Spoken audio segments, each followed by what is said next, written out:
bolani olib kelishuvdi. 1 yil avval ko'rgan ekanman.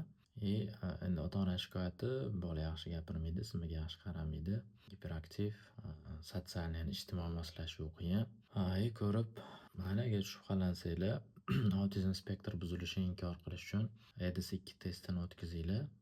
Keyin bola bilan shug'ullaninglar dedim. Ular avvaldan o'sha boshqa doktorlarga borgan. Prosta ZPRR, ZRR tashxis qo'yilgan. Keyin shunaqa deb chiqarib yuborganman. Yaqinda yana qaytib kelibdi. Oradan где-то 1 yilcha o'tdi menimcha. Shu EDS test o'tkazilmagan. Undan keyin yana bir nechta doktorlar borgan.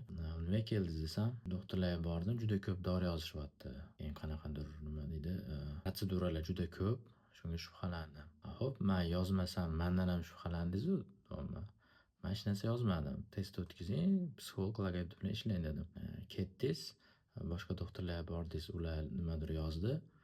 Unga ham shubhalandingiz. Oradan 1 yil o'tdi, bola shug'ullanmagan.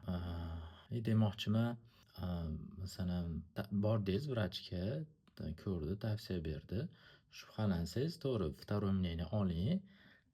Lekin mana avval bordingiz, keyin ketdingiz, qilmadingiz, yana bir narsalar qilib vaqt o'tkazdingiz, keyin yana bordingiz. Bespoleznoda vaqt o'tdi. Mana hozir kecha keldi, 1 yil o'tkazib, men yana o'sha gapimni aytdim. EDS test o'tkazing, aboterapiya oling, sensor integratsiya oling. Endi bu yerda bitta katta muammo. Nimaga shunaqa?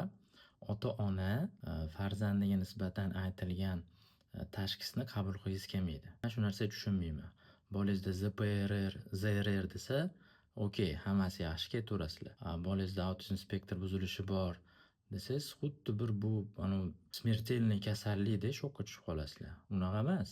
Naоборот, to'g'ri qo'yilgan tashxis vaqtdan yutishingiz mumkin. Mana 1 yil shug'ullanganda hozir bola ancha yaxshi bo'lardi-da. Shuning uchun tashxisdan qo'rqib ketmang.